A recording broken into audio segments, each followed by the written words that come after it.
Like I said, ideas, they're just a multiplier for execution. The question then becomes, how do you execute? And that's where my framework comes in. And everybody, well, if you don't know, what the poem framework says is very simple.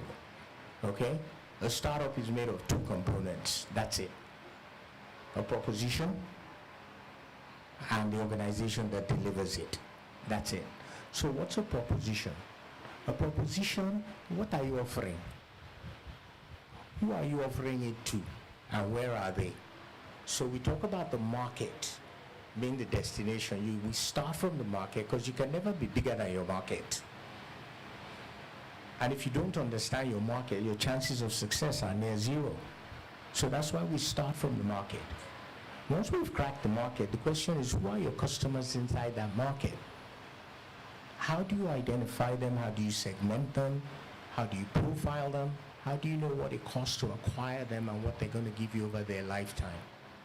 And that understanding of the customer and the market will now help shape whatever service or product you are offering to them. Right from how is it positioned, how is it produced, how is it priced, how is it distributed, how is it marketed, and how is it sold. So once you know, okay, the nature of the offer, which is a product or service, the nature of the customer, and the market that they will be operating in, you have clarity of proposition. Now, I've got the founder, I bought into the founder. The next thing, I bought into their proposition. Once I've got the proposition sorted, the question then becomes, who's going to deliver it? Who are the people? Who owns the company? Who runs the company? Who works for the company? Who partners with the company? What is the underlying culture they're using for this delivery? So that's the people. Now, once we understand that, the next thing is, how do they get things done? What kind of processes do they have? How do they buy things? How do they make things? How do they sell? What kind of governance are they using? These are the processes that are fundamental to the startup. This is not about business school. Once you understand the processes, then, because we're talking about scale, and last I checked, I don't know of any other way to touch 1 million people except through technology. The question then becomes, what is the tech you are deploying? What's in the cloud? What's in the hand? What's on the desk? What's the experience you're delivering, and what's the security? So once you know the technology that underpins the processes that are being used and the people that are using them, you understand the organization that's going to deliver that proposition. Now you're good to go. We now talk about the measurements of it. Okay? Thank you. Measurement, capital. That's why we're all here. It starts with capital. All right? How much have you put in yourself as a founder? How about your family and your friends? How much they don't put? Have they put anything? Now let's talk about angels. They come after. And how are you deploying that capital to show that it's effective? Because if you've used your money properly and my own properly, then DS might give you some. Yep. That's how it works. And what do we mean by that? How are you deploying that capital expenditure? You're burning it, right? What kind of expenditure profile do you have to generate the kind of revenue that will return the capital you took? That's what we're talking about when we talk about profitability as a measure. And given all of that, there's 17 SDGs. Which one is yours? How are you measuring it, and how are you doing on that front? So the capital deployed for profitability while making impact is what we talk about when we talk about startup economics. And all of this is done as you achieve the milestones, going from your first round of funding, as I said earlier, all the way to Series A. That's how I do it. Thanks for listening. So, I was going to request for a round of applause. There's no way we can hear that. If you don't mind, can the house just... Thank you. Thank you. I would like to add briefly, we're going to take Mr. Dotun's response. But I'd like to add briefly that if you didn't catch all of that, his book is available on Amazon, and as an angel, you probably don't have the sweat and years and pain. Sorry, Odovet. It's also available locally in Naira at the team will tell you somebody, Roving Heights. Thanks. So it's also available in Naira at Roving Heights. If you want to grab a copy, I would highly recommend it. Sir, Mr. Dotun, sir, how do you pick? Well, when you said you have the last question, I was going for the two of us, and the team was going first, I knew I was going to be in trouble. Because you said everything I would have said. Okay. So, unless you're able to repeat Well, what it says. I mean, every human being is unique, so... Yeah, I know. I understand. I'm just kidding. Okay. Tid is a bit more methodical than I am. I was maybe more, I don't know whether to use the word emotional or something. My own starting point, I pay a lot of emphasis on the entrepreneur. A lot of it. The entrepreneur, the person, or the persons behind the idea. So the idea is important, but for me, more important are the people behind it. And for me, what I look for, number one, is that do they know what they are talking about? Really? Have they done their research? Do they understand the market, the size of it?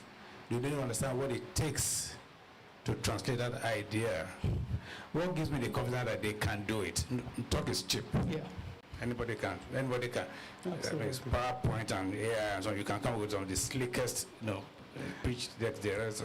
But doing is a different thing. So what I look for, therefore, is what gives me the comfort that they can do it. They have a fighting chance that they can do it. Given that they are going to be operating in a very hostile environment, starting a business as that is very risky, and so on. And then, of course, if I'm convinced that the right people to back, that is bright, passionate about the subject matter, knowledgeable about the market, and so on, have some idea as to how to done it, some experience, maybe worked in a structured environment, worked in a similar industry, and so on, and have that comfort, then I'm ready to back them. Then the other thing I start worrying about is things like staying power. It's a very lonely journey out there, and anything can go wrong. Chances that to go wrong are much, much, much higher than it to go right. So staying power for me is very important. The other thing I look for, what I call teachability. Are there people who think they have all the answers, they know it all, and therefore they will not take suggestions or ideas from other people and so on? And they team players. There are not many people that are good team players. And if the business requires for you to build a team, gather a team and so on, your ability to inspire other people, to come on the journey with you, to take the course with you and so on, and your ability to treat people right, that to me is very, very important. The other thing that I'm big on is integrity. Just doing the right thing the right way.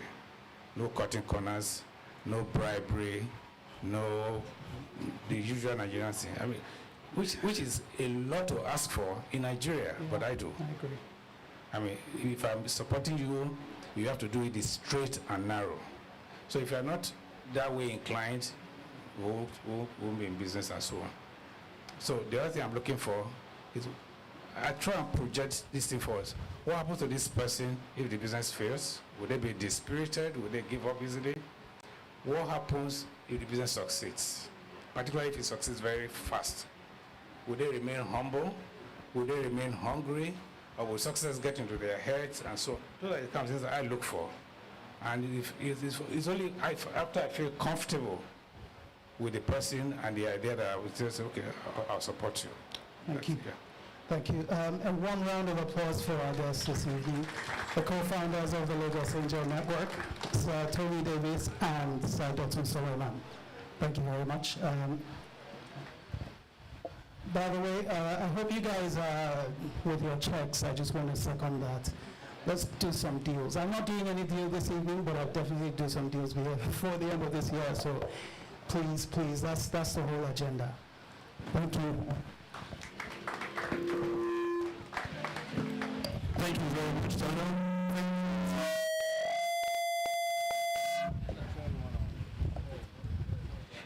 Yes, I was going to request that Peter joins. Would like Madam Adenike from Orange Corners to please join them. Please don't go, just so that we don't have to do this again.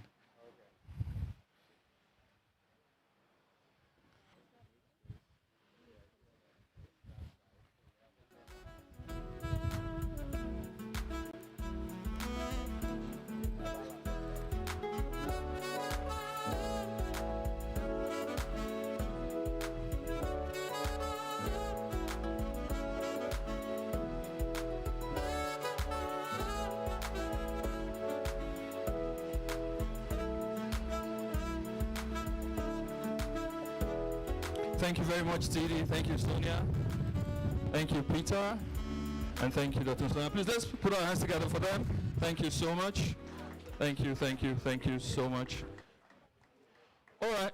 I was going to say we're going into the business end of the event, but hey, it's always in business since about 5:30 when we started. But in the next couple of minutes, we will be listening to pitches from the very interesting startups that we hope to be backing. So I would invite the host, Victory, to continue with this.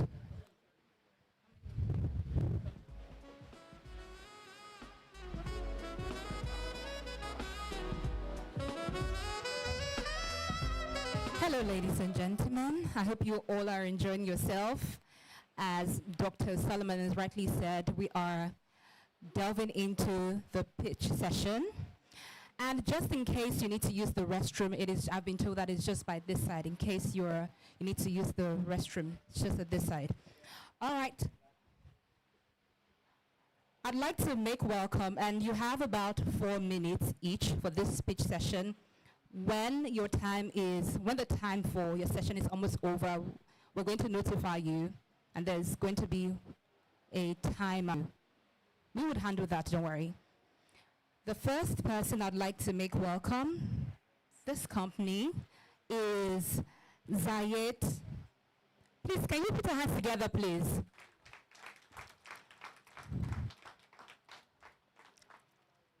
I hope I produced it well. Or did I murder it? I killed it. All right. It's Zaith, Z-A-Y-I-T-H. Zaith. Okay. Does my time start? Okay, good evening, everyone. Okay, so imagine a food company operating out of 3 bucks, doing roughly about 7 million a month. Eventually got the eyes of European investors, moved to a commercial space in Surulere, Lagos, and started doing about 50 million naira a month in revenue, just from selling yogurts. My name is Chima Uzoma, and I am the founder CEO of Zaid Food Company. And Zaid Food Company is a food and dairy production company that makes healthy yogurts for both adults and children. Okay. How do we move? All right, so at Zaith, we have a vision of being the household name for healthy dairy in Africa by 2030. Currently, we're in about 225 stores across Lagos, Abuja, Akure, Enugu, Port Harcourt. And we're looking to expand that and do about 25 cities in Nigeria and 5 cities across West Africa in the next 2 years. And we're looking to raise a growth fund of $2 million to fund this. Now, what we're trying to do is, basically we have established what we're doing. We've established our product market fit, and we're trying to grow our revenues from 50 million a month to about 500 million a month. Grow our production capacity from about 5,000 a week to about 50,000, to about 50,000 a week. And of course, we can only do this with the help of the kind ladies and gentlemen in this room. Now at Zaid, what we do is really special. So we take our raw materials and we pass it through a very intricate and thorough process, production process, that produces this milk from a raw material to a finished product. So currently we have a 5,000 production capacity that goes through very rigorous process. So we have all teams on ground, we have quality control personnel, we have really good machines, and we have a very robust distribution system. Now, what we do at Zaith is also special to me, especially because of the models that we have established.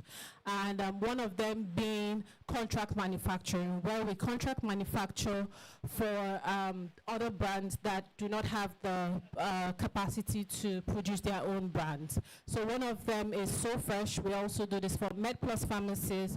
We do this for Lufthansa, and we do this for a couple of other brands. And we're also in talks with brands like Boku supermarkets.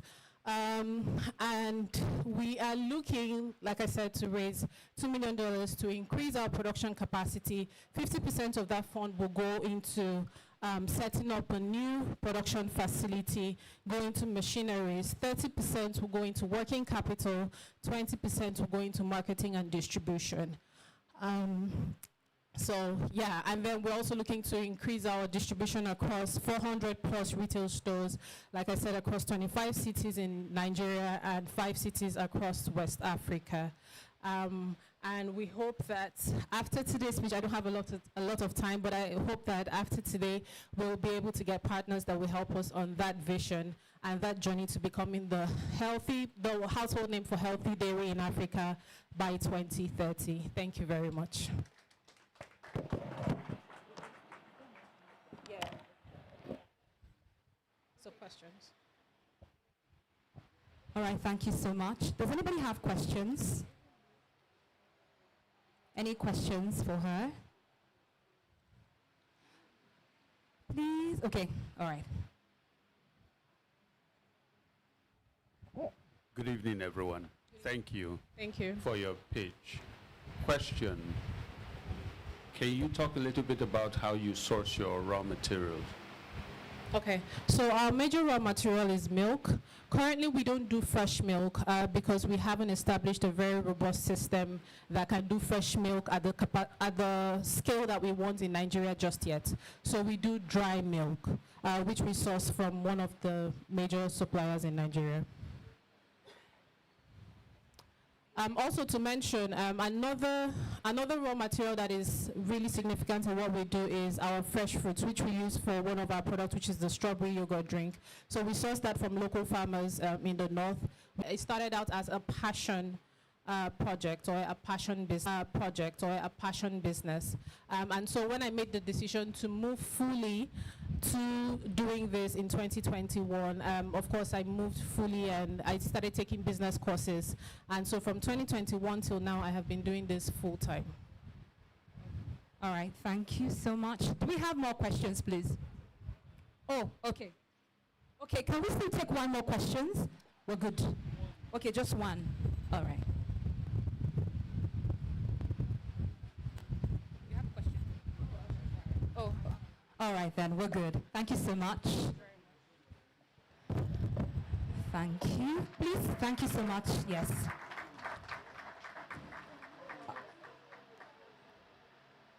Up next, we are going to be having the next speech, and I would like to invite.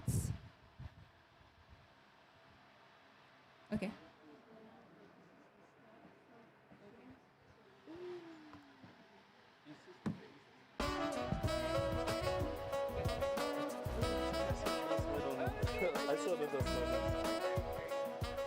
Hello, everybody. Hi, good evening. My name is Dele Olafuyi. I'm co-founder and CEO of Kunda Kids, and yeah, I hope you get excited this evening. So, Kunda Kids, we're an edtech and media company, and we tell children's stories. So let's go. Today, we currently reach 1 million children every 90 days all around the world, mostly in the US and the UK, Canada, Nigeria, Kenya. And we're on a journey to scaling that number to about 20 million within the next 12 to 18 months. Now, The problem we're solving at Kunda Kids is Africa lacks a global cultural champion. When you look at children's content today, our children are watching Cocomelon, Bluey, Peppa Pig. We know all these shows. We can sing all their songs, right? But these shows don't represent them. Some of our children have developed British accents from watching Peppa Pig, right? And this is a problem for us because in the key countries around the world, right, these are the leading shows in Nigeria, Kenya. We've done the research. And this is where Kunda Kid comes in, right? We are building the Disney of Africa, and our business model currently, we are publishing books, we make music, animations, and games. These are characters from our shows. This is what our app looks like. These are some of our books and some merch that we have in the pipeline that we're about to release. Now, I'll tell you more about Kunda Kids, right? But first, today, 24% of children in the world are of African heritage. By 2040, that number will be 40%. When you look at countries all over the world, you know, Japan, Italy, schools are shutting down because they don't have enough children to fill it. And TD said something exciting, and I was smiling. He said, next year, 5 million children will be born in Nigeria. The year after, 5 million children. Those children are going to be consuming Kunda Kids. And that's why it's exciting for me to be here, because the Angel Network will help us build this to get to where we're going. By 2040, 40% of children in the world will be of African heritage. And we've estimated this to be more than a $20 billion market size. Yeah, please go on.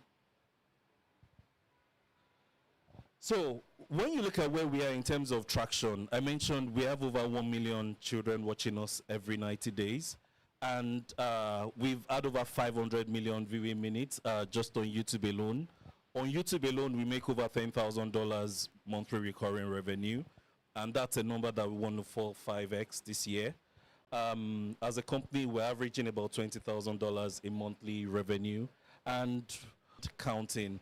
This is still early days. A lot of this is organic.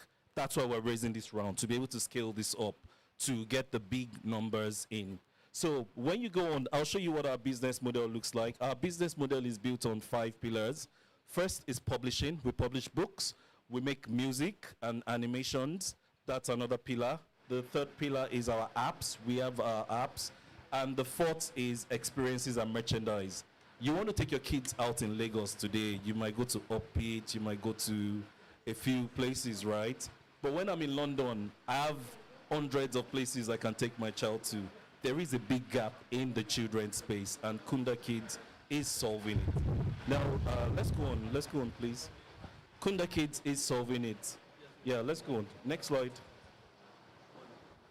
Yeah, so as our 2024, our goal has been to build the foundations for the company, which we've done. 2025, we're looking to scale. Our key market is the US because we're getting a lot of traction in the diaspora. We have a massive team in Nigeria. Nigeria is also one of our key markets. By 2026, we're looking to leverage our IP for greater scale globally. And by 2027, we anticipate we'll become a key global player, just like the IPs that I've mentioned earlier. Now, when you look at the team behind Kunda Kids, there's myself, you know, I'm a graduate of Cambridge, and that was where I did my MBA. Louisa is my co-founder. Louisa is ex-Unilever, used to lead innovation globally at Unilever. And we have Raymond Malinga, an Annie award-winning director who's done a movie on Disney. This is a core team building Kunda Kids, and we believe we have the expertise in-house to scale and deliver. Now, wrapping up, we're raising a $2 million round, and we would like to have every angel in this network participate to help us get to the next 20 million children watching Kunda Kids. Thank you very much. My name is Dele, and I'm looking forward to your questions. All right, thank you so much, Kunda Kids. Any questions for him, please? Okay. Not trying to be a monopolist, but I have a question around the African culture. So my question is, because we have very diverse languages and culture in Africa, how is that playing in your model, seeing that you're trying to target the black, in quotes, population with African content? Thank you very much. Now, I mentioned we're an edtech and media company. A lot of what we do is on the media side, but on the edtech side, we have the Kunda Kids app, where if you go on the Kunda Kids app today, you could download it on the App Store, Play Store. You find a lot of content in Yoruba, there's Hausa, there's Igbo, there's Luganda, there's Swahili, there's Tree from Ghana. And what we have done with that is we want to tell our stories. Everything we do, we want to translate it into our local languages. But the challenge is there are a lot of children, especially in the diaspora, that can't speak the languages. So we've created foundational resources for them to learn. And as they go through that, we will be translating a lot of these resources that we create into every single language. So you're not just going to be watching this show in English. You will watch it in Yoruba. You will watch it in the different languages. You answered my first question. Okay. Okay. Now, my question is around two things, but essentially, think of it as comparative analysis. Diaspora children are fundamentally overprivileged compared to local children. True. Okay? Now, we can discuss all the details of content, but here's the question I have. My belief is to scale, and this is coming from Sim Shagaya's U-Lesson experience, where he ended up having to bundle content into SIM cards to put into tablets to give it access. I believe that you have to have some kind of offline capability to be able to engage the Nigerian child, given our poverty levels and given the reduced access to capital the devaluation has given us. How does this address that? Thank you very much. So I was in Abuja yesterday with UBEC. There was a conference and I was speaking on the panel. And one of the points I made is telling them some of the work that we're doing at Kunda Kids. Because a question came up that when COVID happened, there were a lot of children that fell behind, especially public school children, because they just couldn't do online learning. For us to solve, infrastructure is the biggest problem we have in terms of driving education and reaching the wider audience. And some of the things that we're currently doing at Kunda Kids is leveraging existing infrastructure. So we're currently doing some work with CC Hub, and we're creating a catch-up program in terms of literacy for children in sub-Saharan Africa. Some of these solutions, first we're building a web platform to deploy it and test it, but we're also going to be deploying these solutions through existing infrastructure, like WhatsApp. We're exploring a platform as even low as SMS. So if you're in a village and you have a phone that can receive SMS, maybe you can start learning something. You can start learning ABCs. You can start learning how to read your pronouns and that. So just summarizing that aspect, it's about finding and building on existing infrastructure, because that's the big challenge we have in education. And we at Kunda Kids are very mindful of that. We want to have impact. We want to solve problems. And we're looking forward to your support in making this happen. Thank you, Kunda Kids. I'd like to interrupt the flow of proceedings and make a few announcements. Firstly, yeah, you can, thanks. As is the nature of our operations at the Lagos Angel Network, we can't take all the questions tonight, but we usually will have deep dive sessions where you can be with them for 2 hours and ask them anything, including where their mama was born, and everything you need to know to make that investing decision. And because we have quite a number of pitches tonight, maybe we'll just let the pitches run. We will take as salient as possible the questions, maybe one or two if need be, but let's let the pitches run fast. We still have quite a number of them. So I would, since I'm here, just call up on Agri City, right? Let's put our hands together for the great guys doing good work at Agri City. If the person no there yet, I know say remote Okay, indeed. Let's put our hands together for him. Thank you. Okay. Good evening, everyone. It's a pleasure being here. My name is Wally. I'm a co-founder at AgriCity. And at AgriCity, we are contributing to solving one of Africa's biggest challenges, which happens to be food security. And we are doing this with the aim of making farming profitable, accessible, and easy to everyone. So as it stands, Nigeria currently spends well over $1 billion every year importing foods. Yet we have millions of people that still go hungry or don't have access to diets that meet up to world recommended standards. At the same time, 4 in 10 youths don't have good jobs. And many of these folks don't even consider agriculture as a viable career because they often associate it with debt, toil, and rigor. At the same time, in cities like Lagos, where food spending goes well above $13 billion every year, it's obvious that there's the demand, but the supply cannot meet up. And even for people who want to practice agriculture, there's the constraint of land. For those who want to infuse technology, we have power issues. So the problem is quite clear and obvious. We don't produce enough food, and we don't make farming easy. So AgriCity steps in through 4 scalable solutions. The first one is we provide modular farming units, basically small and easy to use systems that people can use to grow foods within their comfort zones.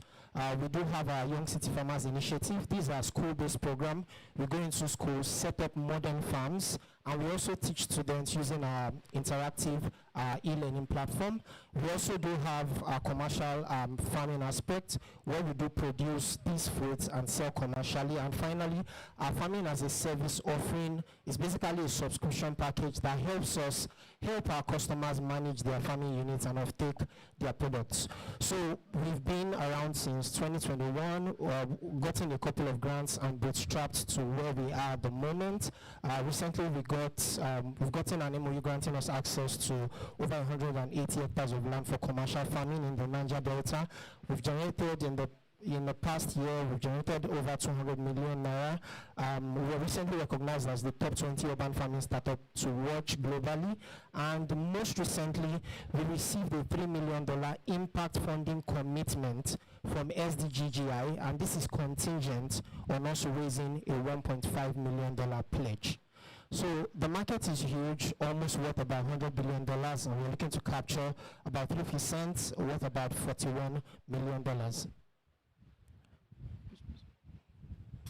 So our target market includes middle to high income urban dwellers looking to grow their own foods or have access to fresh foods. We have schools looking to train young people about contemporary agriculture, and also government and NGO bodies looking to drive poverty alleviation programs, youth entrepreneurship programs, and so on. So AgriCity, we make money through 4 routes. I've mentioned the hardware sales. Please proceed. Our smart agri-pyramid system is a unique solution that allows anyone grow poultry, fishes, and vegetables in a small space. That's our first functional prototype, which we developed and which is functional. Please move on. We also have our Young City Farmers Initiative. These are upgraded models, that we are currently working on to bring into the market. We have started our commercial farm. We do a capacity of 4,000 poultry beds and 15,000 fishes. Our Young City Farmers Initiatives is well on the way. We are in schools. We've set up in about 13 schools so far. We partner with the Lagos State Government, Ministry of Agriculture, and we are reaching out to schools, teaching them about modern agriculture. Finally, our farming as a service offering basically bridges other parts of our business. So we are basically here today looking for $1.5 million in debt funding. This is specifically to help us unlock the $3 million I spoke about earlier in the next 12 months. And within this phase, we believe the investor will be able to have tangible metrics to really see our capabilities. And there's going to be a follow-up exclusive opportunity to invest in the business at favorable terms. This will help us over the next 36 months. Thank you so much. Thank you so much. Thank you very much. All right. Please, can we put our heads together for AgriCity? I'd like everyone who's not seated to please let's make it back to our seats, I crave your indulgence. Take your drink or your snack, and please let's still sit so that our startups can get your full attention.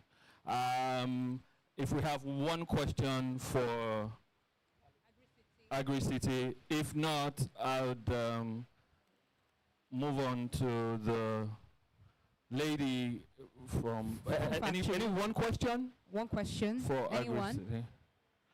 Okay, so that will be at the deep dive where we'll go. Let's put our hands together for him. Thank you so much, AgriCity. All right, we would like to welcome up the podium for her brief pitch for 3 minutes.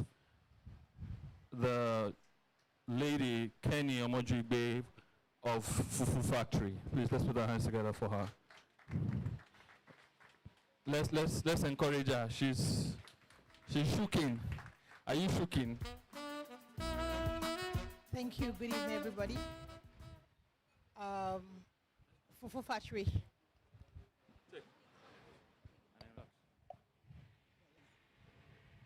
The African creative in the economy is said to be almost $60 billion as at this year. And what are the top things that are on that money? You've got music, Afrobeat, you've got fashion, and we've got games. And there's no food. But there's one food that unites the whole of Africa, and that is cassava, fufu. I lived outside Nigeria for a while, and so I did quite a couple of traveling around the whole of West African coast. And fufu is one food that we all have in common. Forget the Nigeria jollof rice, Senegal jollof rice. Fufu is one food that everybody agrees to. If you take Lagos State alone, the population of Lagos is over 17 million, and we go for just 0.5% of that figure. That means that I can produce conveniently 85,000 wrap of fufu every day, just underestimating whatever I am doing. I have a business that gives me just one line, my ready-to-eat fufu, over 25 million naira cash every day. That's what I'm calling you to, the Fufu Factory. We are the boldest cassava business in this part. We do not look at food the way everybody look at it. The diaspora spend a lot of money on food. Nigerians are looking for convenient, they're looking for hygiene, they're looking for better package. That's what we bring into this business. Fufu Factory started less than a year and a half. We've grown the business from one restaurant, as of today we're on one of the largest restaurant chain in Nigeria, 17. We are the first company in Nigeria to have a NAFDAC number for fufu ready to eat. And one of the things we do differently is we own our value chain. So we are a zero waste business. And in doing that zero waste business, we discover other things that we could do. And so when the story of there is fufu that's got IPO, blah, blah, blah comes up, we don't have to do any of that nonsense, because what the local people don't see, what we see it, which is one of the things that battered one of our products, the lafu. So it was supposed to be a waste, but it became a value chain for us. We're clean energy. We're a clean energy business. We're environmentally sustainable. We don't use, in our business, we don't do one time of plastic. And the new thing that we have done outside just being a fufu factory, when the business started was just, the focus was on fufu, but then we saw the value chain, is that we have brought in the nostalgia thing about tapioca. Tapioca initially used to be something you have to soak overnight to eat. But the Fufu Factory had come up with another kind of tapioca that is instant. So you can actually have your cup of tapioca in 3 minutes. 3 minutes. And what we have done is you have the full tapioca experience. So our tapioca comes with mixed sugar and coconut. So you don't have to rack your head. Tapioca was launched in less than a month ago. what we thought we were going to sell in 6 months, we've actually finished selling. This is our fufu. We decide to give prestige and honor to this traditional food. And we make, this is our paste. So there's a lot of story about odorless fufu. But I was telling somebody, it's all marketing gimmicks. Once you put the fufu into the fire, he no longer has the smell. But we've been able to perfect the taste without the smell. But you have that authentic fufu taste that when you eat it, it's like the fufu from your grandmother's background. It takes you back home. It takes you back home. This is what we are offering. This is our lafu. And one of the things we've done is to make this product attractive enough for you to see and take you back home. And so when we started, this is our pack of tapioca. As little as this is actually giving you 3 cups of tapioca, and you have an amazing experience. And one of the things we've done is that our tapioca has got 3 variants. And like I said, just our ready-to-eat fufu wrap can give us an income of 25 million every day, cash, because we do not do ready-to-eat on credit. Thank you so much. Thank you. I don't know, can we take just one question? If there's any, one question from anybody? Okay, just one question.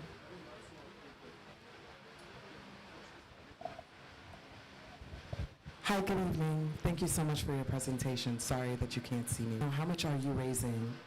We're looking at raising 400 million. 400 million naira, dollars, or pounds, or Naira. euro? Okay, thank you. Thank you. Okay, thank you so much. Can we please put our hands together?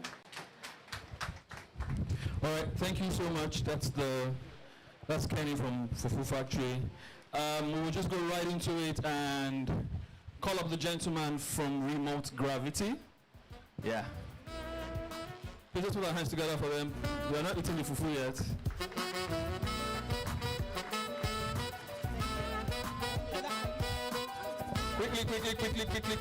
Quickly. You people should go away from the road with this fufu matter. Thank you. Obi is from Remote Gravity and he tells us what they are building. Hello, good evening. My name is Obi Oze. I am the founder of Remote Gravity. We are solving one of the biggest problems in Africa, trust. Due to lack of trust, businesses such as lenders use expensive internal teams to carry out physical checks. So for example, a lender will hire a field agent, they'll hire a brand new bike, and they'll hire someone to manage that process. Next slide. At Remote Gravity, we built a platform that you can think of as Uber for verifications. What we do is we leverage the power of crowdsourcing with geospatial technology to find nearby verifiers, making verifications faster, cheaper, and scalable. And as a result of this, we save the lender 30 to 80% operational cost and get their verification done in 10 to 20 minutes compared to 48 hours. Next slide. Essentially, we built a product that's an on-demand verification platform for Africa's offline markets, making it easy for businesses to verify anything with a physical location, quickly and at scale. Can you go back? Slow down. Can you go back? Key features include real-time photo capture in GPS, geospatial matching, again, that Uber-esque feature, and also fraud prevention and offline capabilities. Next. Market opportunity. Right now, just for the lender use case, there's an $8 trillion credit gap for MSMEs and informal enterprises globally. And we believe that affords us an opportunity of $4.8 billion globally and a market that we can obtain of $240 million. Next. Our business model is straightforward. We have a mixture of SaaS as well as pay-as-you-go, so lenders can pay per verification. Also, if they want to use their in-house team, we use a SaaS model where they pay a subscription fee on a monthly basis. Next slide. Traction so far. As far as lenders, we've done over 10,000 verifications and supported lenders to approve verifications valued at over $7 million. All right? Can you go back? In addition to that, we have generated revenue over the course of since 2003, and we've verified over 3,800 MSMEs. Next slide, please. So what's really interesting about this is beyond just verifications for lenders, we have a variety of use cases that cut across multiple sectors. So for example, let's say a utility company wants to understand which house is connected to which particular asset. We support them. Let's say you put up a billboard in Sokoto, Nigeria. How do you know the billboard is up? You need to send someone to physically verify that. Let's say the government wants to continue to do land use charge and understand which property owners are paying for their land tax. We do verification for that. So that's the beauty of the power that we have with our network and technology. Next. And essentially what we're doing here is we're building a map of Africa's offline economy. And with this map, you can unlock location-based services. And as a result of that, you can stack so many different services on top. Specifically, our team has expertise. I'm a two-time founder. I'm also followed by my chief data officer, Regina, who's done very interesting things when it comes to geospatial data using AI and ML. And we're supported by a team of passionate individuals. Ultimately, our mission is to unlock equitable access to capitals, markets, and resources for everybody across Africa. We're currently raising $300K. Love to get you involved, and if you're excited, please come and talk to me afterwards. Thank you. Okay, I think we can take one question as well. Anybody? Thank you so much. Anybody? A question? Okay. Hi, thank you. So you said that you're building a neural network of sorts. What other future products do you plan on launching based off of that data that you're collecting? Yeah, so there's a variety of use cases you can use with the data. So you can do what's called site selection. So at Chicken Republic, right now, if they want to determine what's a new retail location, they typically send out individuals to assess a location. But when they have our data, they can do that in minutes. They have easy access to data that's cheaper, more affordable, and also more accurate. Other use cases include marketing and advertising. So someone like a Coca-Cola who wants to understand, okay, when an individual is near a restaurant, send them an ad. So because they don't know this data yet, we can provide them that data set, which can allow them to now business. So we export quality African food to the diaspora. The UK is our base. We also have, well, I'll say the UK is our front end and Nigeria is our back end. So currently we're building a factory in Ibadan where we're going to be producing some of these products you see here. On the slide, those are our own SKUs, but we're also working with other manufacturers.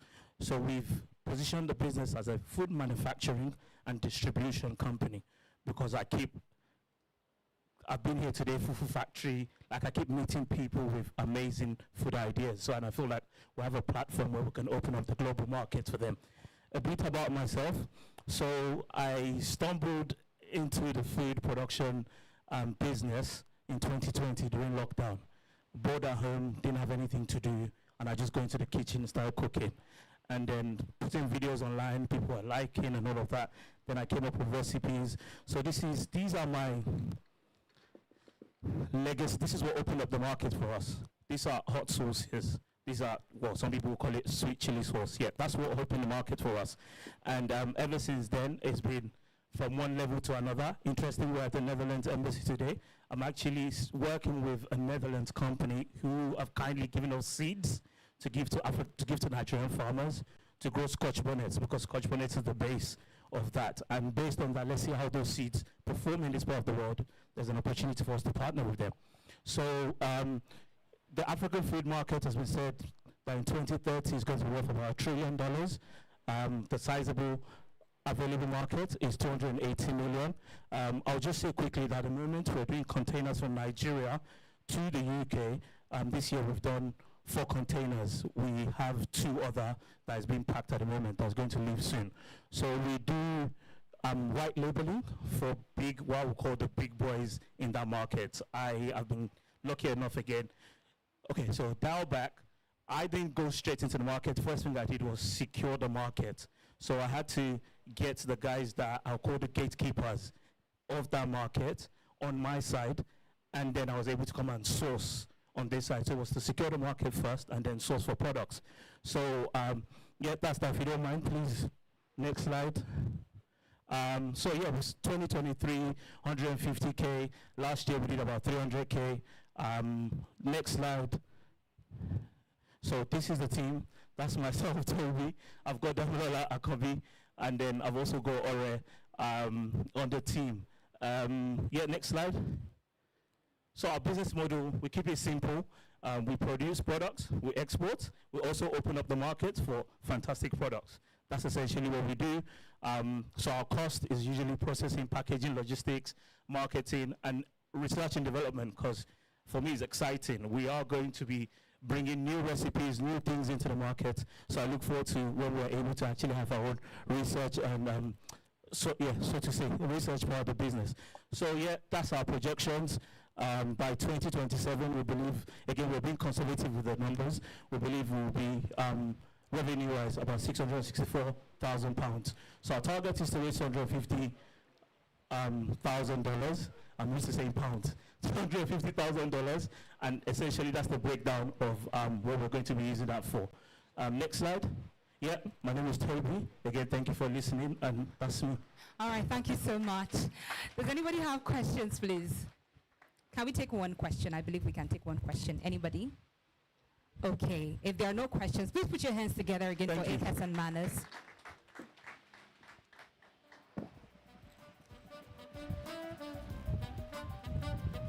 So all the decks are going to be circulated tonight to all our angels, and angels have the liberty now to look through, and of course we'll also circulate a poll that would enable you decide which business you are interested in, and then we can take the conversations further.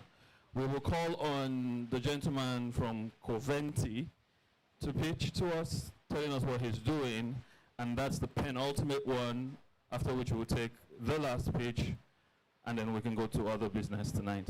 Ladies and gentlemen, Kunle from Coventi, please put your hands together for him. Good evening, everyone. My name is Kunle Bamigboye, and I'm the co-founder of Coventi. The other co-founder is my brother. My immediate older brother is not here today. Coventi is a movie distribution and marketing company. So we're bridging the gap, the distribution and the marketing gap in the movie industry in Africa. Fewer than 15% of movies, content, music content produced in Africa, especially from Nigeria and the West African region, reach the mainstream distribution platform. Just about 15% of them, out of about 3,000 movies created in Nigeria and within West Africa, and that's just within West Africa alone. So these platforms only come to pick up the few ones they can pick, right? And the other ones are left hanging. But Coventi is an innovative platform that is scalable and can do both live streaming and on-demand streaming at the same time. So if a concert is happening somewhere and you can't make it, Coventi can stream it and you just get a ticket and buy and then watch. And then we can take up movies from producers to stream to any part of the world as well. So the product is built also on the successes of African fintechs. So we look at the very popular fintechs in Africa, in different regions of Africa, and then we integrate that on our platform so that we can easily collect payments and also acquire users faster from different regions. So we go to Ghana, they do more of Momo. In Nigeria, more of Paystack, OPay, and Flutterwave. You go to South Africa, it's more of Pay Fast. And then you go to Eastern Africa, Kenya, they do more of M-Pesa. So we integrate all these platforms so that we can easily take up the payment.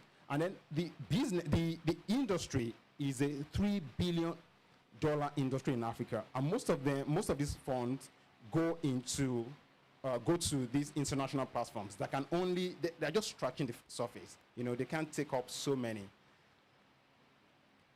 So we've raised $25,000 in the past through TVC Labs. TD here is one of our investors, from founders and our families. And then we have 15 stage play movies and music content. Okay, let me talk about that briefly.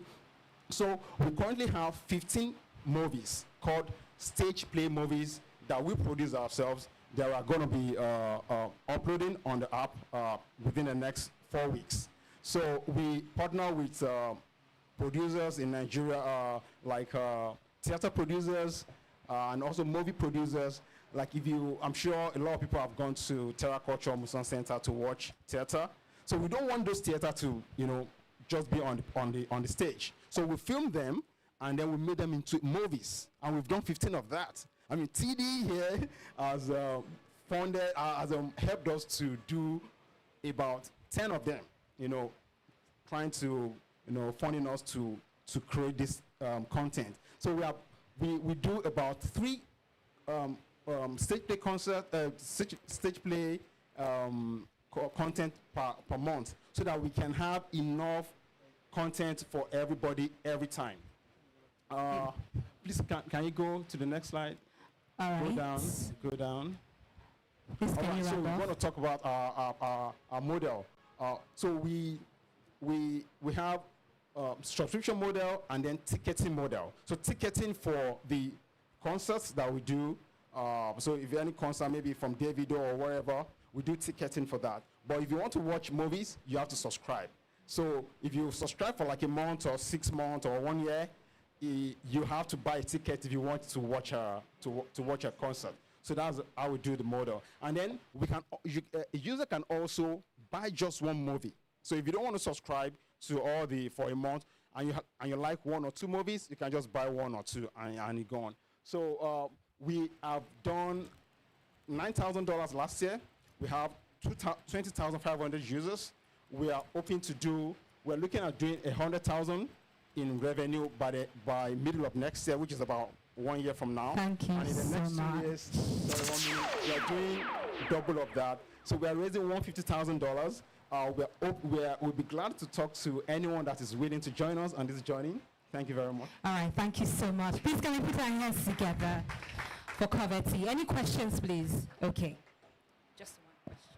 So thanks for this. What makes you unique compared to a YouTube? Okay, thank you very much. For us, we do any content coming on our platform is exclusive, right? It doesn't go anywhere for a period of time. For a period of time when the agreement exists, and then we market the content ourselves. YouTube wouldn't market for you, just only do algorithm and all that, and then recommend for you. So another thing is we are able to build on the successes of fintechs to be able to acquire, to be able to take in payment from different users across different regions. We are also registered in the US, so we can take payment from the US or from any part of the world. Another thing that is important is the marketing part is very important, because the content are marketed to the faces of the users. You know, YouTube will not do that for you, and it's exclusive on our platform. Yeah. Thank you. Thank you so much, Coverty. Please, can we put our hands together for him, please? And finally, before we move on to other business of the day, I'd like to make welcome our final page. And please put your hands together if you're not too tired already. Please welcome IA Precisions.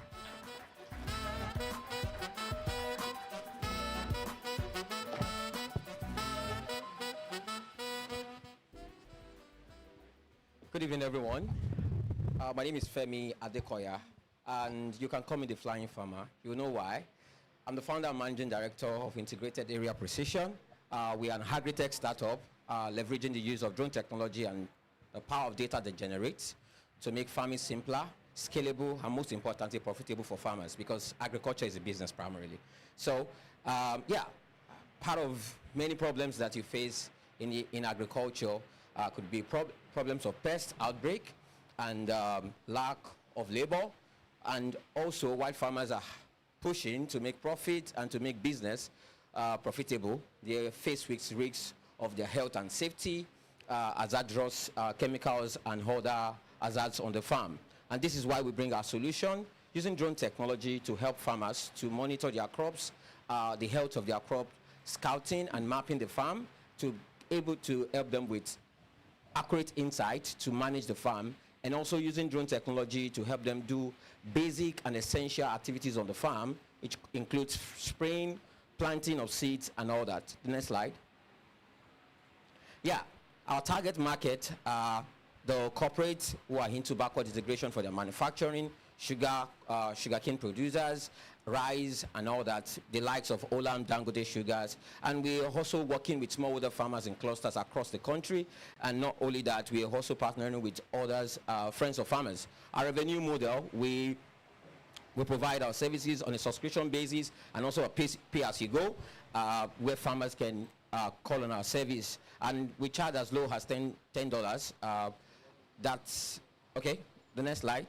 These are the services we provide, and this is what makes us unique, local content, and we have expertise in the domain, more than 30 years experience in the agricultural sector. So we talk from a farmer's perspective, and we help them use our technology to solve their problems as a tool in our hands. So this, over the past 3 years, is actually some of the marketing strategies that we have adopted, a partnership, community outreach, branding, TV. We're just recently featured on CNN with the work that we do in the agricultural sector. The next slide. Yeah, last year our revenue was 150 million plus, and we're looking at this year. We've trained a lot of youth, because this makes agriculture interesting to them and giving them a career prospect in agriculture. We've also impacted more than 3,000 farmers thus far. We've worked on more than 10,000 hectares of land, and you can see the brands that we have worked with and have recognized us. Yeah, this is the feedback from some of our clients across. As you can see, you might see Dr. Bosun Tijani on his farm. We are that startup working on his farm, providing him digital agricultural services. The next slide. Yeah, if you ask me what does the future looks like, the future, we see a future where drone technology is mainstream in agriculture, and we as a leader spearheading this technology across Nigeria, seeing farmers having access to this technology and making good gain from agriculture, and we can be able to achieve food security also. So we are looking at assembling of drones more, and also training of more youth in the agricultural sector. And as we grow and as the numbers of drones increases, we want to consolidate on our plans to create Uber for drones, where we can be able to connect farmers with drone operators, and also serve as a marketplace where other input sellers in the value chain can be able to connect with these farmers. Thank you. Next slide. Thank you. So that's the team, and thank you. We're raising $500,000 to be able to scale our presence, operational presence in 6 geopolitical zones of Nigeria, and so that we can be able to capture the market well. Thank you so much. Thank you, IA Precision. Interesting pitch. Do we have one question for him? Any hands anywhere? 100 million? 200? Can I get a 500? Make the money come, please. Where would they go? There's a question there? All right, just that one question, and then we can move forward. Person is foul.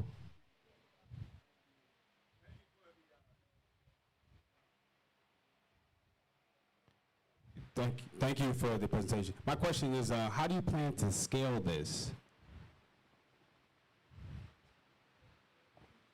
Okay, so our plan to scale, we're leveraging on, so presently as I speak to you, we have access to market for more than 250,000 farmers in the north, and that's why I mentioned that we need $500,000 to scale our presence in these 6 geopolitical zones of Nigeria, to have closer proximity to these farmers that we serve, and logistics and all that would be removed as a challenge. And we can be able to train more youth, increase our drone fleet, and be able to serve more. Yeah, that's our plan for scale. Thank you. I'm suspecting the person that asked the question. It looks like he's your friend. So that when he asks the question, you can talk some more. Look at these people. Look. Thank you very much. Angels, I'm very grateful for your attention so far. Peter, thank you so much. It's good to still have you here. DS and TD, my man. My man. Thank you so much. I wanted to do something quickly. Several angels supported this particular startup we're bringing up now. I remember one of the angels saying, Solomon, I'm not so interested in it. And then he looks at the deck and he calls me back and says, no, I've got to go into this. And so the young man got us all excited at LAN, and I had to drag him by the ear to LAN today. Ladies and gentlemen, from Checker Health, Victor Emaye, please put your hands together for him. Let him tell us what he has done with our money. Thank you very much. Good evening, everyone. It's good to be here again. I'm super excited and very thankful to you all for being here and to all the investors that supported us. I must say, before I go to what exactly Checker is, before the first time I climbed this stage, I wasn't too sure of what we're doing, but one thing I've gained from the interaction with LAN is the clarity, right? Super proud of the work that we are doing and in helping everybody get access to diagnostics without having to queue, right? I want to ask you a question. Most of us here has gone to a lab to do a test and we got a medical referral form. Yeah, just wave your hand if you did something like that. Okay, yeah, almost everyone, because that's how it's done. But do you know that most doctors make an incentive from every referral that they make to the lab? Most of us do not know. But every day, these doctors are cheated. They work with one lab, send hundreds of patients, and making their lives horrible. They have to queue. Imagine I send 20 patients to one lab within 2 hours. These people wait one after the other for their turns. However, there are about 5,000 labs within this country. The doctors don't have access to these labs. What Checker is doing is putting all the labs in a mobile device, connecting their hospital to these labs, also helping them track their incentives and streamlining access to diagnostics for the patients. Two things happen. The patients would have made payments before getting to the lab, and then they don't have to go back for their results. Turnaround time for some tests, 24 hours, 72 hours. They don't have to go back because on the Checker platform, the doctor gets the result and the patient equally gets the result. It saves everybody time and money spent. In the last 4 months, I must say, I think we got funded in December. We've been getting a lot of orders from AXA Mansard. Please, let's give them a round of applause. Yeah. Also, it was on health. I spoke to the MD just before this meeting, and everybody is super proud that one company is doing something that is not telemedicine. Today, there is no lab aggregator in Nigeria. You can check it. Nobody knows. I could remember I got a tough order. We are not in Nasarawa. And somebody needed to do a test in Nasarawa and wanted to catch a flight. Guess who made it happen? Checker. Yeah? We have that one infrastructure that connects doctors, patients, digital health companies, insurance companies to diagnostics anywhere, anytime, any day. We've grown by 150%. When we pitched, I think we're doing $5,000 off WhatsApp, right? And I could remember it took us 4 months to launch our app. You give me small time, I gotta stop my story. Okay, so we've grown by 150%. When I looked at the reports last month, it was about $12,500. I'm like, off WhatsApp. What of when we get 55,000 doctors in this Nigeria to start using Checker as a diagnostics platform rather than partnering with one lab after the other? There's endless possibilities transforming the lives of Nigerians one step at a time. Thank you very much. Thank you so much. So there is an official LAN report on Checker, and that will be circulated later tonight to all our angels who have checker in their portfolio. So if you don't have checker in your portfolio, you don't need that report now. We will share it to everyone. Okay, so to make this meeting available to all our other angels in diaspora, a certain company supported us at LAN to make that happen. Multimedia lights and everything that you see. We were graciously hosted by the consulate. Thank you so much, Peter. Thank you so much, Sonia. But to ensure that the other guys were also hosted, ladies and gentlemen, I'd like to invite Ido Wende from Impact Hub and the team at Impact Hub who supported us for a short goodwill message. Please let's receive them.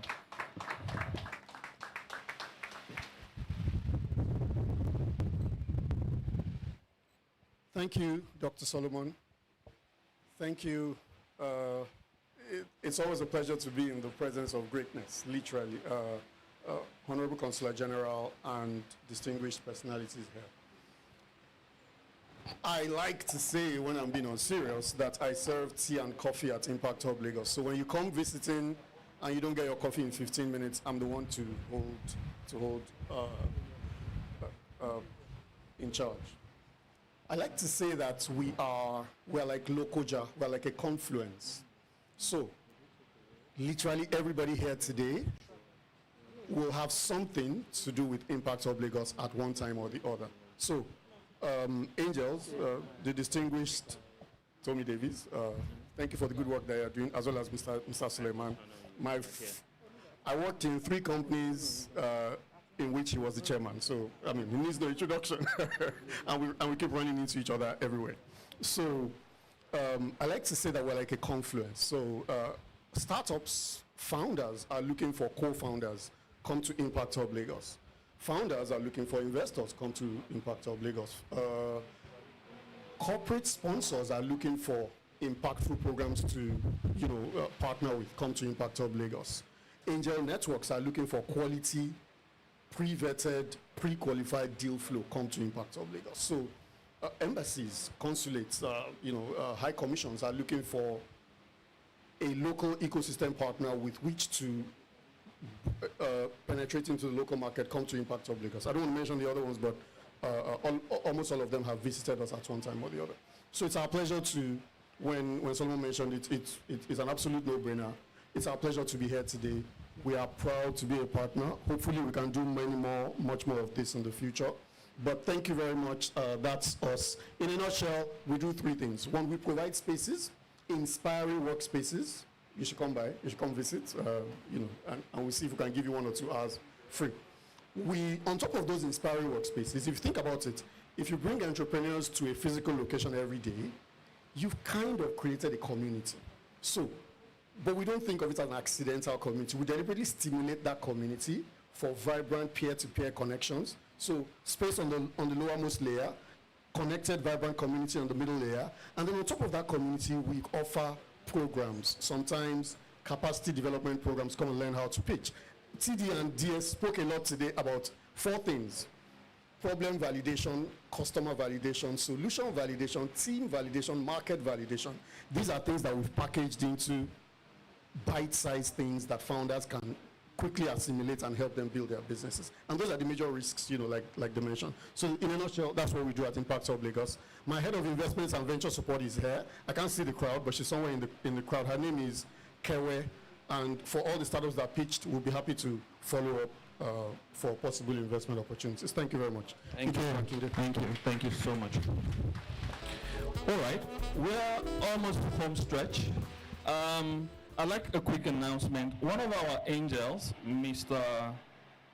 Henry Alalibo, has offered graciously to purchase copies of TD's book for all the startups that pitched this evening, and we are grateful to Henry.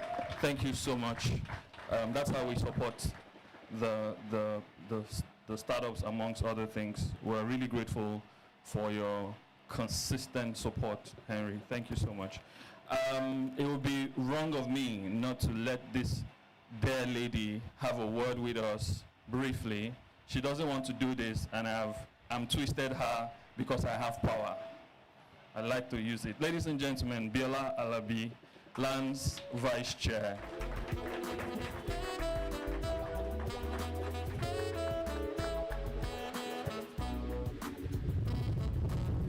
Thank you. So we all work for Solomon, so he tells you what to do. Once again, thank you everyone for your patience and really for being here tonight. I first also want to thank Solomon. I was having a conversation with TD a couple of nights ago or last night, and we were saying the rejuvenation and the energy around land, and we're just so grateful to the new energy you've brought, to the optimism, and really to building this community with us. Thank you, Solomon. And it's important for you to know that we all see it and we appreciate it. Thank you. I also want to just sort of give a recap of last week. So last week, AFCA was in town. It's the big investment conference, PE and VC. And why I bring this up is because it all starts here. People can't have those gatherings and those conversations if there are no angels in an ecosystem. And the tone last week was one of optimism, excitement, of course, like every angel here, exits. And the reason people are talking about exits is so that we can also recycle that money back into startups like we saw tonight. So I think that one of the things is we are the pillars, we are the foundation. You're all here today because you're building foundational businesses along with our entrepreneurs. And there can be no VC, there can be no PE without angels. And so because of that, please give yourselves a round of applause. And we at Lagos Angel Network, we're just grateful that angels are back. Angels are responding to the adjusted valuations in the market. So please, guys, this is the best time to invest. For those of you that are not getting an exit like TD, it's okay, invest today. You too will get your exit in how many years? But really, I just want to say thank you for coming tonight. Please engage our founders. Please let us respond.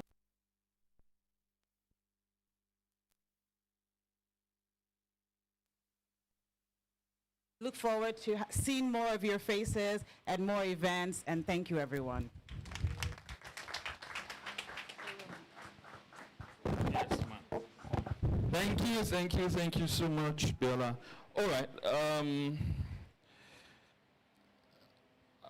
This is the part of the movie where I give my closing remarks. You say gang gang. Thank you very much, everyone, for being here tonight. It's been a long, drawn evening, but it's been very eventful, and I am grateful for everyone who's been here. Thank you so much, Peter.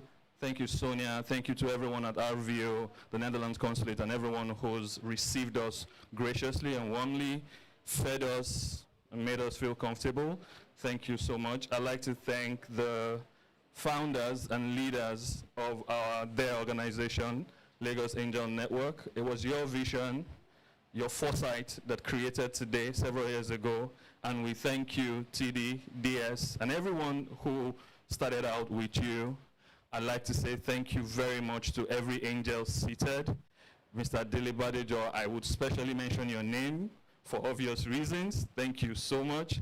Thank you to everyone who's watching us in the diaspora. Yes, sir.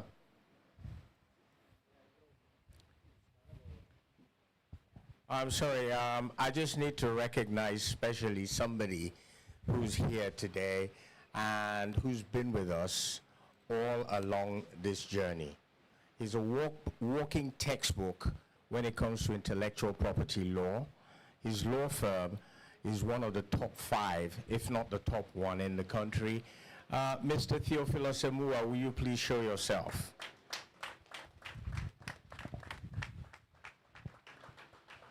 And tell us why you keep showing up. Eh? Where are you? Theo, you thought you'd get away. I can't see him.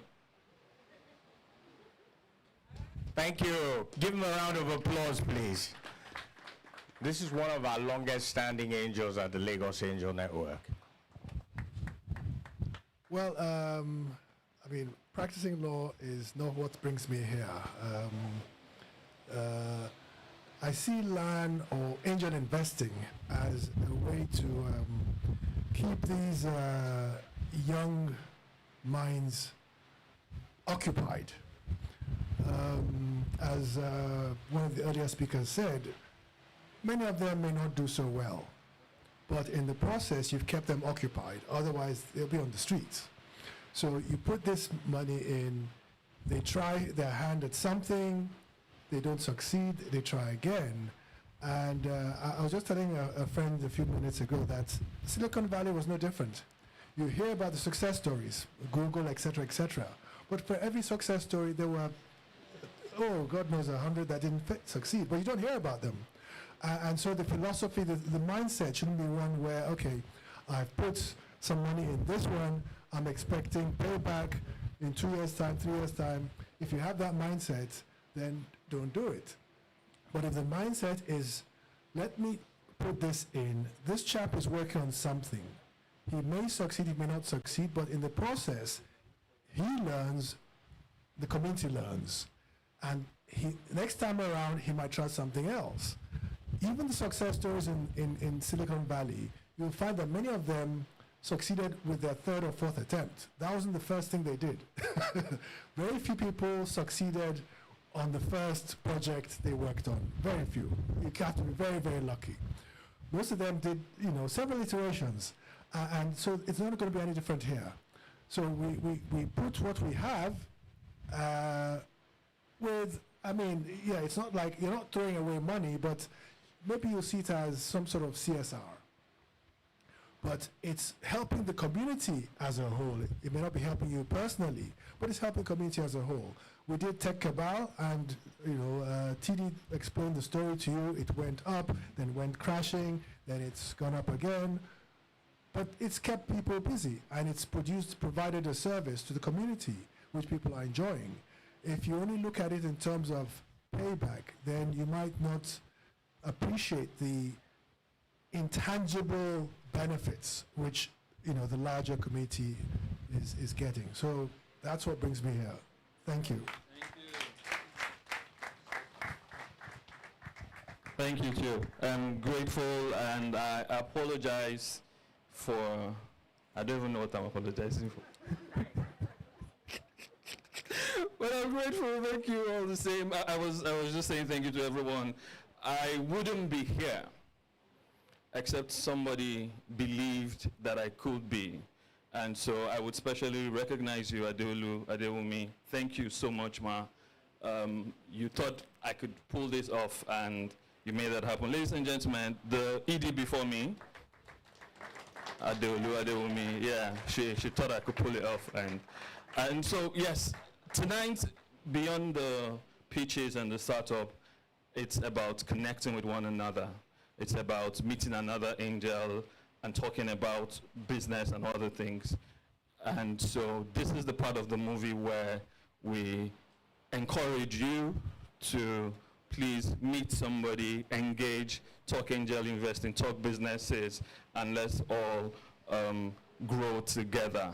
I'd like to thank our partners from AXA Mansard, represented by my sister from Ibadan, like she describes herself, Ms. Rashidat. She is Chief Client Officer at AXA. Thank you so much. Garrett, I am grateful for your consistent support. Somebody asked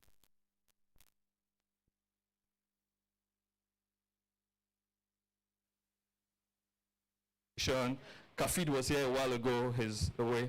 EJ or not Jeme, EJ is in Abuja, and she says I talk a lot about the diaspora, but I never talk about the angels in Abuja. So in public, if she can hear me, I've called her. Thank you to everyone, and please let's have a fantastic evening going forward. Thank you so much. So yeah, we could take pictures, meeting is over, we can meet. Yeah, man.